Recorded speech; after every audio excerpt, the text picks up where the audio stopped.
Yang saya hormati Bapak Rektor UM yang dalam hal ini diwakilkan oleh Bapak Profesor Dr. Wayan Dasna, kemudian pada Bapak Ibu Panitia, Bapak Ibu Pembicara, para guru besar, yang jumlahnya tadi sudah disebutkan kurang lebih ada 14 guru besar, kemudian ada teman-teman dari doktor yang jumlahnya kurang lebih sekitar ada 70. Baiklah, untuk kali ini saya akan memaparkan bukan hasil paparan saya ketika melakukan penelitian untuk pengajuan GB atau mungkin memaparkan penelitian saya ketika saya S3 tidak, tapi saya mencoba untuk melakukan review artikel dari beberapa sumber atau beberapa karya ilmiah, baik itu yang nasional maupun internasional, termasuk buku-buku sekunder juga ada yang nasional, ada yang internasional. Mungkin nanti teman-teman agak heranun begitu, kenapa paparannya adalah seperti ini, karena terus terang memang tadi sudah disampaikan oleh moderator bahwa saya memang dari Fakultas Ilmu Keolahragaan, Departemennya Pendidikan Jasmani, Kesehatan, dan Rekreasi. Dan saya mendalami bidang ilmu pembelajaran gerak keolahragaan. Kenapa di situ saya katakan ada keolahragaannya? Karena saya tidak hanya sekedar menyampaikan kinerja atau unjuk kerja, misalnya menendang bola, memukul, tidak, tapi harus digali tentang keilmuannya.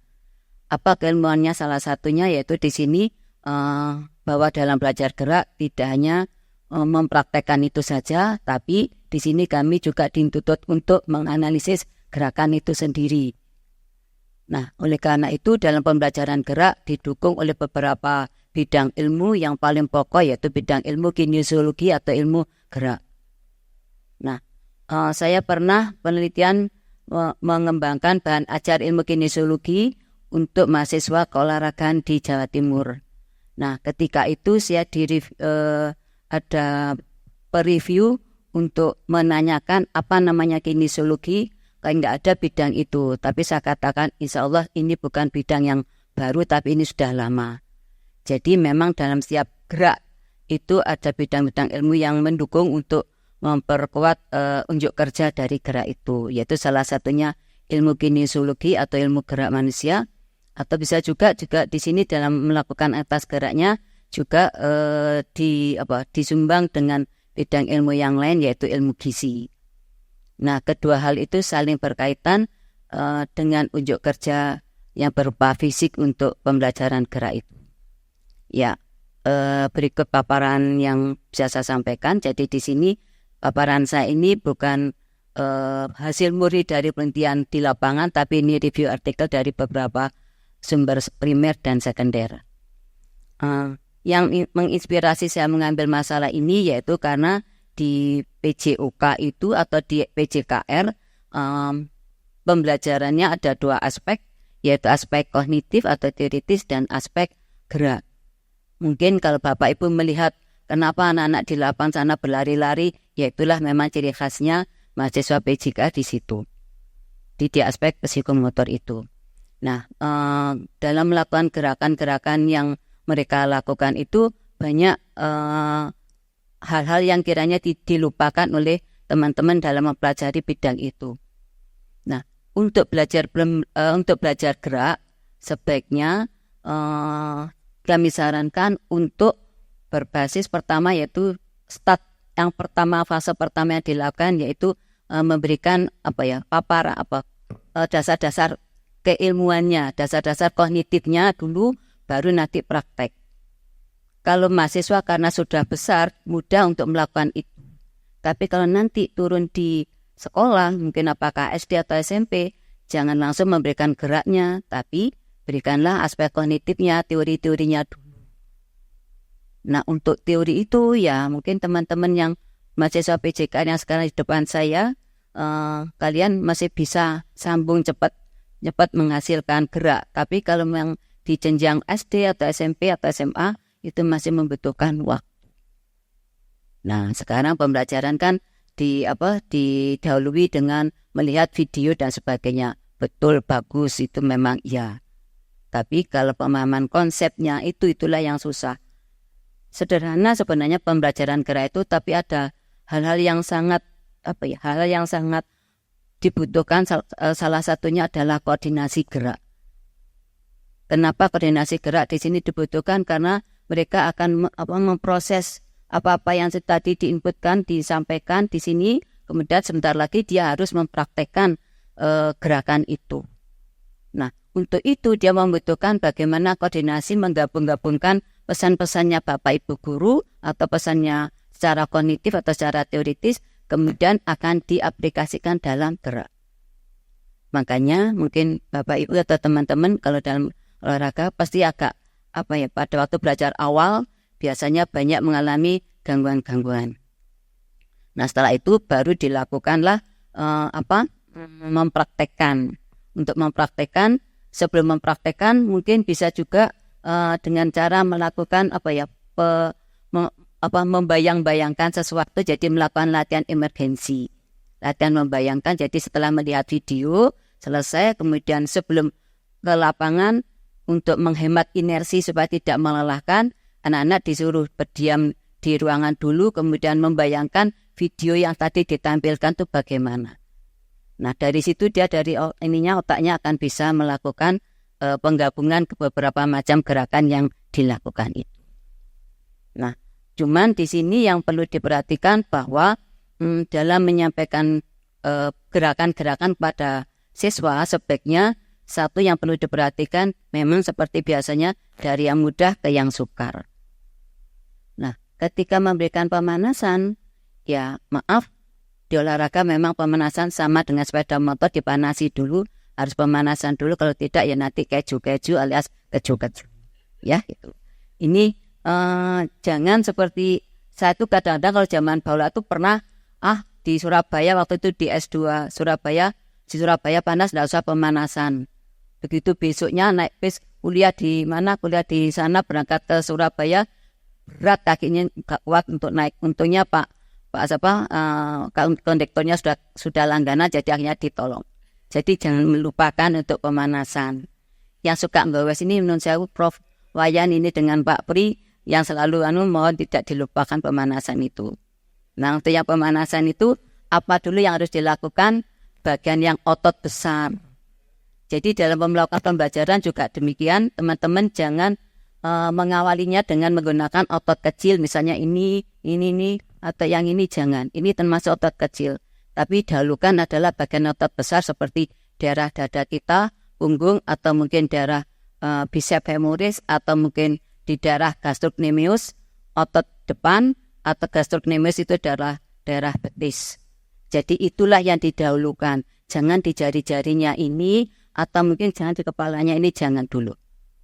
Karena apa? Kalau jari-jarinya ini dulu yang dilakukan cepat lelah. Tapi kalau yang otot-otot besar tidak. Jadi yang baiknya yang mana? Otot besar yang didahulukan, jangan yang otot kecil. Itu sekilas info. Ngapunten tidak menggurui. Makasih. Ya, next. Berikutnya. Nah, ini tadi sudah saya katakan. Jadi diberikan dulu aspek kognitifnya, kemudian melakukan gerakannya. Tapi jelas pada waktu awal pasti banyak kesalahan. Tapi lama-lama akhirnya dia sudah bisa mandiri, melakukan secara otomatis, bisa melakukan dengan lancar. Itu next. Nah, karena untuk bisa menguasai suatu keterampilan, maka dalam pembelajaran dibutuhkan mengulang dan mengulang. Maaf, saya memakai istilah mengulang karena kami pembelajaran. Tidak menggunakan kata latihan, nanti ada yang protes karena kami adalah pendidikan jasmani, kesehatan, dan rekreasi. Nah, kalau banyak mengulang, otomatis lama-lama inersi yang dikeluarkan oleh siswa, inersi yang dikeluarkan oleh mahasiswa, semakin banyak inersi, semakin habis inersi dalam tubuhnya. Inersi yang digunakan untuk melakukan aktivitas itu kebanyakan ya inersi-inersi yang dihasilkan dari bahan makanan pokok seperti karbohidrat, lemak, protein, dan sejenisnya. Nah, ini pengalaman penelitian saya dengan teman-teman di Jogja, karena saya dulu penelitian di Jogja dengan dibantu dengan teman-teman dari Burundi, Afrika Timur. Nah, di sana kalau di Jogja makanannya seperti kita, ada nasi dari beras, kemudian maaf ada mahasiswa tertentu itu menjawabnya saya pakai tiwul, saya pakai Gatot seperti itu ya kita masukkan aja karena itu adalah termasuk karbohidrat. Kalau yang di sana tanya apa nasi dengan bahasanya sana, tapi karena ada yang orang yang Indonesia di sana sehingga di sana tidak kenal dengan bahan makanan pokok itu. Jadinya di sana hasilnya ya maaf daerah Burundi agak kurang baik, kalian di sini agak baik untuk mahasiswa yang dari Malang, dari Jogja, yang dari Malang hanya 5 orang atau 6 orang. Itu untuk bergabung dalam penelitian saya untuk menelaah, mengkaji bahan makanan pokok yang sering dikonsumsi oleh mereka pada waktu kegiatan ekstrakurikuler atau kegiatan fisik. Terkait dengan itu tadi mengkonsumsi bagaimana, apakah ada efeknya jika terlalu banyak? Ada efeknya. Kalau terlalu banyak energi yang dikeluarkan ketika pembelajaran tanpa ada hentinya atau maaf tanda petik, mungkin yang sering dilakukan Pak Wayan, mungkin bergowes terus menerus, maaf jangan sampai melupakan istilah sedikit-sedikit untuk menambahkan karbohidrat, apakah roti atau sejenisnya. Mengapa demikian? Kalau nanti terlalu banyak terus-menerus melakukan seperti itu, lama-lama akhirnya keadaan menjadi hipoglisemia atau turunnya kadar glukosa darah. Nah, terus bagaimana akibatnya? Kalau seperti itu enak saja, kita keadaan lemes, ngeliang makin tepar. Ini contoh pengalaman saya kemarin pada waktu menjelajah melakukan penelitian karena ndak sarapan dari sana, dari sekolah-sekolah, terakhir mendarat di SMP 12, tahu-tahu loh kok gelap, oh ini mungkin kacamata saya. Akhirnya apa? Saya duduk, oh ya, ayo. Gitu, jadi jujur memang saya ndak sarapan dan sebagainya, makanya jangan ditiru hal-hal yang kurang baik itu. Itu dampak dari kondisi itu tadi. Jadi hati-hati, mohon untuk istirahat sejenak, kemudian minum air putih sebanyaknya supaya tidak dehidrasi. Jadi konsumsi zat gizi makanan sangat diperlukan untuk menunjang aktivitas pembelajaran gerak supaya teknik yang dipelajari bisa cepat dikuasai. Next Pak. Oke. Di dalam kajian saya ini, saya tadi sudah saya katakan ingin mengkaji dari beberapa hal, ditinjau dari ilmu gerak dan ditinjau dari gizi makanan. Itu dari tujuan kami melakukan telaah dalam hal review artikel ini. Next. Betul Pak, waktunya ini nggak keliru Pak ya? Kayaknya bicara baru 3 menit loh kayaknya. Jangan-jangan dipercepat ini kayaknya ya. Pancasila loh ya, keadilan sosial loh ya. Baik, metode yang saya gunakan tadi sudah saya katakan pakai kajian literatur review, kemudian dengan menggunakan beberapa cara, yaitu melakukan penelusuran, kemudian menggali-gali buku sumber primer dan sekunder. Itu berikutnya dari semua apa yang tadi saya katakan bahwa dapat disimpulkan bahwa tadi saya katakan untuk pembelajaran gerak sebaiknya melalui 3 tahap, yaitu ada fase kognitif, kemudian fase mencoba, kemudian yang berikutnya adalah fase untuk melakukan latihan mandiri dan mandiri.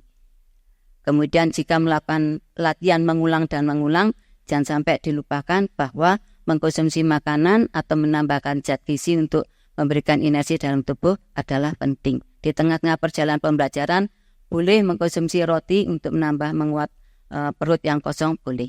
Itu yang bisa saya sampaikan. Jika ada salah, ada hilaf, mohon maaf. Karena saya hanya manusia biasa, salah adalah wajar.